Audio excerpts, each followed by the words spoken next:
Amis des réparations impossibles, bonjour. Il y a quelque temps, je vous avais fait part de ma mésaventure, d'avoir un réglé métallique qui était tombé dans mon destructeur de documents. Et pour une fois, Canard s'en était pas bien sorti, pour deux raisons principales. Le moteur, a priori, était naze. Et surtout, comme on peut le voir, cette pièce, un des engrenages du système d'entraînement, comme on peut le voir, les dents avaient été complètement bousillées. Et bon, voilà, je m'étais dit, bah, c'est quasi pas facile, trouver une pièce comme ça, c'est pas possible. Et j'avais un petit peu lâché l'affaire. Mais un internaute, John, m'a contacté et m'a dit que si je lui envoyais cette pièce, il était capable d'en faire une pièce, on va dire, correcte, en résine. Et apparemment, il a une imprimante 3D résine. Et c'est un petit peu quand même relancé un petit peu l'espoir, et donc je me suis aussi penché sur le moteur, et j'ai réussi à réparer le moteur, mais c'était sans doute pas le plus difficile, et John a pu me faire, là je peux me dire, j'ai été gâté comme on peut le voir, et il a essayé différentes résines pour faire différentes pièces. Et on peut voir que voilà, c'est vraiment super propre, et vraiment voilà, fidèle à l'original. Et il y a des grandes chances que ça fonctionne très bien. Alors bien sûr, le doute est sur la solidité, sachant que voilà, est-ce que ça, à l'origine, c'était, je pense, une sorte de nylon. Est-ce que ça sera aussi solide? Eh ben, l'avenir nous le dira. Maintenant, j'ai de la pièce de rechange. A priori, ça serait celle-là qui serait la plus solide. Donc, je vais essayer de la mettre. Maintenant, ce qui est quelque part encourageant, c'est que c'est le premier engrenage, on va dire, du train de réduction. Le moteur s'embraye directement ici, qui derrière, cet engrenage-là, a d'attaque des plus gros. Ce qui est un peu encourageant, c'est que dans un système de réduction, voilà, plus on s'éloigne, on va dire, du moteur qui tourne vite, et moins on tourne vite, mais plus on a de couple. Et là, donc, comme il est un petit peu au début de la chaîne, le couple est quand même pas maximal. On voit aussi qu'il y a ces dentures inclinées, et les dentures inclinées, ça a deux avantages, mais un des avantages principaux de ces dentures, c'est qu'on voit que par rapport à une denture droite, il y a plus de surface. Donc plus il y a de surface, même pour le même couple, moins la pression est grande. Et donc voilà, c'est quand même, à mon avis, un bon point. Et là, on voit c'est quand même des dents assez grosses. C'est vrai que ça a quand même l'air bien costaud. Donc, ce que je vais faire, je vais redémonter un peu le truc. Et puis, on va fixer ça avec, bien sûr, beaucoup de graisse lubrifiante. Et on va regarder si on arrive à ressusciter le biniou. Bien, alors l'axe interne est un petit peu trop petit. Mon idée était de le réaliser, mais je me suis dit, bon, c'est quand même là qu'il va y avoir un frottement sur de la résine, j'ai peur que ça s'use un peu. Donc j'ai eu l'idée de, alors j'ai pas de tube en acier, mais de prendre ce petit tube là en laiton, que j'ai percé au diamètre qui va bien avec le tour. Et là on voit bien qu'il va sur l'axe sans jeu quasiment, mais en tournant librement. Et donc là, l'idée, c'est que je vais percer le trou d'un diamètre un petit peu inférieur et entrer la pièce là à force, en espérant que ça ne va pas éclater le plastique, avec, si possible, un peu de colle. Je pense que je vais mettre peut-être de la cyano, après avoir bien dégraissé le tout. Et je pense que ça durera quand même plus longtemps que de frotter directement sur la résine, sachant qu'il va quand même y avoir des efforts là-dessus. Alors c'est parti. Ça s'est bien et mal passé. Alors, ça s'est mal passé au début parce que pourtant j'avais fait un essai avant, mais il y a eu un problème. Et le perçage que j'ai fait sur l'engrenage noir, malheureusement, comme on peut voir, il n'est pas centré du tout. Donc là, je me suis dit, argue, pas bon, pas bon. Donc j'ai revu complètement ma stratégie et heureusement que John m'a fait plusieurs pièces. Et là, avec l'aide du tour, j'ai réussi à faire quelque chose de bien meilleur sur cet engrenage-là, qui a l'air aussi assez costaud. Donc on va prendre ce orange. Là, on voit que c'est centré et j'ai pu mettre ma pièce que j'ai tournée et qui, là, comme on peut le voir, rentre vraiment bien et tourne voilà, très bien et s'embraye bien sur le moteur. Donc là, on voit qu'on arrive à tourner. Alors, il y a un petit point dur, mais de toute façon, je pense qu'il va falloir un petit peu de rodage.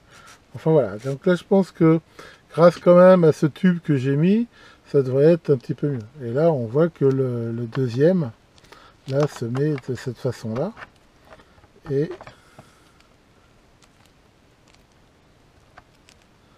donc le deuxième, normalement, il s'embraye comme ça.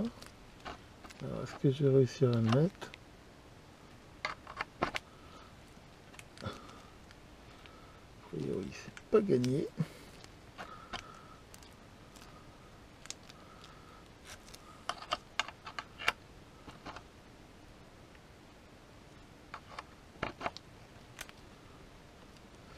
A priori, c'est pas gagné. Et là, un petit peu de... la cote est un tout petit peu trop grande pour que ça rentre. Aïe. Alors, est-ce qu'en forçant un peu, ça va le faire?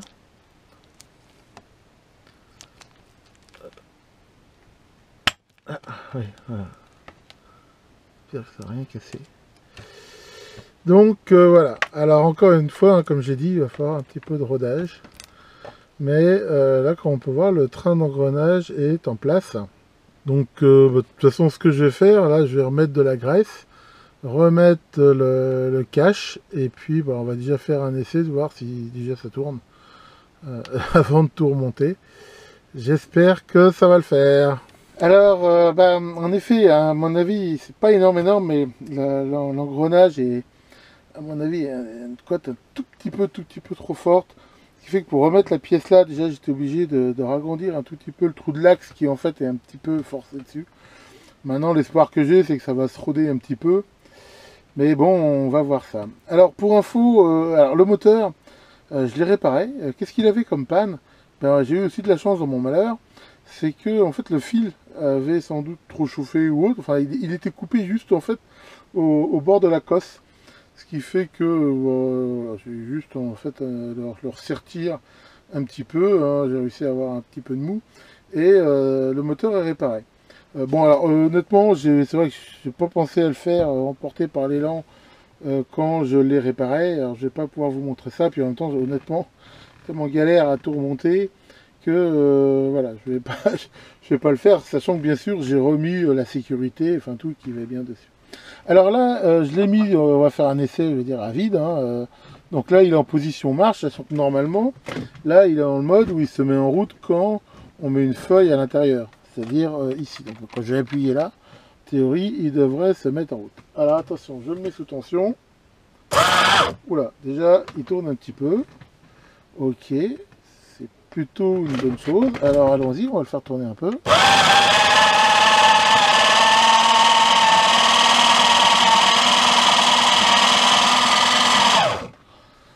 Bon, on sent que ça force un petit peu, ça sent un peu le chaud, mais globalement, ça le fait quand même. On va dire, je vais peut-être rajouter encore un petit peu de graisse là maintenant que ça a tourné. Alors bon, manifestement, ça force un petit peu hein, du fait que je pense que, comme je l'ai dit, ça frotte un petit peu sur le, comment dirais-je, sur l'engrenage, je veux dire, dans la mesure où il force un petit peu dessus. Mais bon, encore une fois, en même temps, c'est pas un usage intensif. Hein, je ne détruis pas des milliards de documents. Moi, s'il arrive encore à me faire de temps en temps quelques feuilles, en sachant que je les mettrai une ou deux, ça suffira largement à mon bonheur. Bon, je vais quand même remettre un petit peu de graisse. Voilà. Et on réessaye.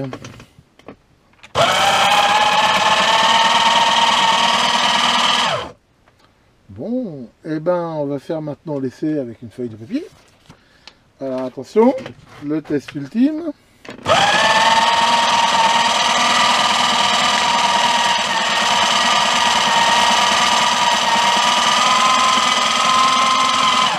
Bon, a priori ça le fait. Alors on peut le faire tourner dans l'autre sens pour voir. Et ça le fait aussi. Donc ça force un peu. Enfin bon, ça a toujours un petit peu forcé quand c'était dans l'autre sens. Bon, c'est plutôt encourageant. Donc ce que je vais faire maintenant, je vais le remonter complètement et refaire un essai final. Donc j'ai tout remonté. Alors on va prendre une feuille et on va regarder ce que ça dit.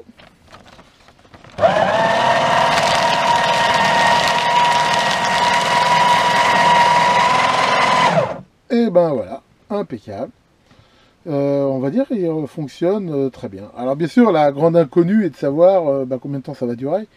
Voilà, est-ce que cet engrenage en résine résistera longtemps? Mais enfin, comme je l'ai dit, c'est pas non plus un usage intensif. Comme ça, je dirais, je suis plutôt confiant. Encore une victoire de canard et un truc qui partira pas encore dans une déchetterie. Alors, dernier truc, hein, pour les curieux qui voudraient voir à quoi ça ressemble, hein, justement, avec une coupe croisée, eh ben, on peut voir que voilà, la feuille se retrouve vraiment déchiquetée, mais pas simplement en lamelles, hein, comme avec les déchiqueteurs simples, mais vraiment comme ça, dans ces petites confettis.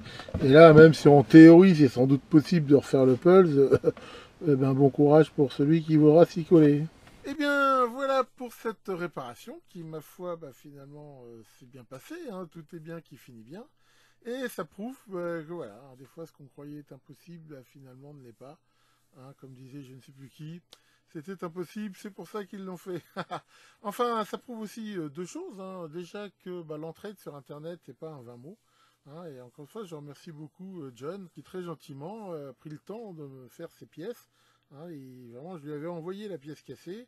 Et apparemment, il l'a complètement redessinée et réimprimée avec ses imprimantes résine. Hein. Et justement, ça prouve aussi que ça arrive à faire des pièces qui sont quand même relativement costauds. Et je rappelle que cette technologie résine par UV est généralement quand même fait des pièces qui sont beaucoup plus compactes que les systèmes par filament par couche où ça reste, enfin, même si c'est un peu compact, c'est quand même, je pense, mécaniquement moins solide. Je crois pas qu'on aurait pu faire ça avec ce genre de technologie. Bon, par contre, là, ils annoncent encore une tempête. Alors déjà, la dernière tempête m'a encore bousillé mon portail. Là, je commence à en avoir marre. Donc là, je crois qu'il va vraiment falloir que je fasse quelque chose de hyper costaud. Et ils annoncent une autre tempête, là, qui s'appellerait Karine, je crois. D'ailleurs, Maurice, est-ce que tu connais la différence qu'il y a entre une femme et une tempête? Il n'y en a pas. Elles arrivent toutes les deux chaudes et humides et elles repartent avec la maison et les meubles. Que le grand résinou vous fasse de belles pièces de rechange et à très bientôt pour de nouvelles vidéos.